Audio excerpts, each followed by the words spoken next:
ಇನ್ನೂ ಅಪರಾಧಿ ಆಗಿಲ್ಲ ಅವರು.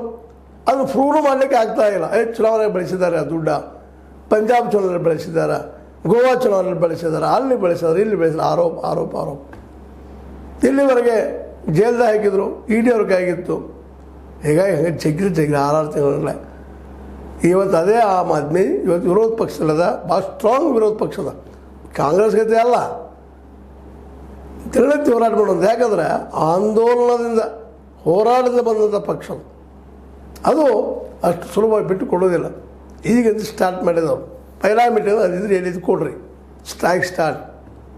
ರೇಖಾ ಗುಪ್ತಾ ಅವ್ರು ಅಂದಷ್ಟು ಸುಲಭ ಇಲ್ಲ. ರೇಖಾ ಗುಪ್ತಾ ಪ್ರಶ್ನೆ ಇಲ್ಲ ಪಾಪ, ಒಬ್ಬರು ಮೋದಿ ಅವ್ರು ನೇಮಿಸಿದಂಥ ಒಬ್ಬ ವ್ಯಕ್ತಿ ಅವರಷ್ಟ.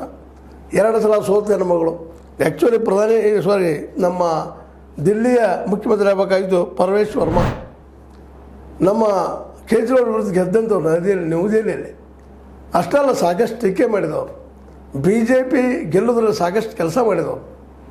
ಅವರು ಇವತ್ತು ಮುಖ್ಯಮಂತ್ರಿ ಆಗಬೇಕಾಗಿತ್ತು. ಆದರೆ ಅಲ್ಲಿಯೂ ಗದ್ದಲ ಈಗ ಅದು ಶುರುವಾಗಿದೆ. BJPಯಲ್ಲಿ ಒಳ ಜಗ್ಗಾಟ, ಅಧಿಕಾರ ತಿಕ್ಕಾಟ ಶುರುವಾಗಿದ್ದಾವೆ.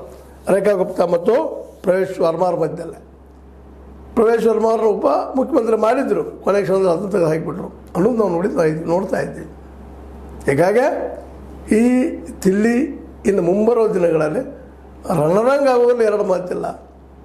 ಇಡೀ ದೇಶವನ್ನು ಮತ್ತೊಮ್ಮೆ ಮರಳಿ ಗೆಲ್ಲುವ ಪ್ರಯತ್ನ ಮಾಡ್ತಾ ಇದ್ದಾರೆ ಮೋದಿಯವರು ಗ್ಯಾರಂಟಿ ಸಹಾಯದಿಂದ.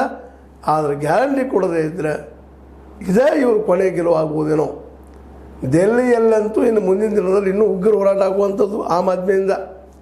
ಯಾಕಂದ್ರೆ ದೆಹಲಿ ಸೆಂಟ್ರಲ್ ಪ್ಲೇಸ್, ಇಡೀ ದೇಶ ನೋಡ್ತಾ ಇರ್ತದೆ. ದೆಹಲಿಯಲ್ಲಿ ನಡೀತಿರುವಂಥ ಘಟನಾವಳಿಗಳು ಇಡೀ ದೇಶ ತುಂಬ ಪ್ರಭಾವಿ ಆಗುವಂಥವು ಇದ್ದಾವೆ.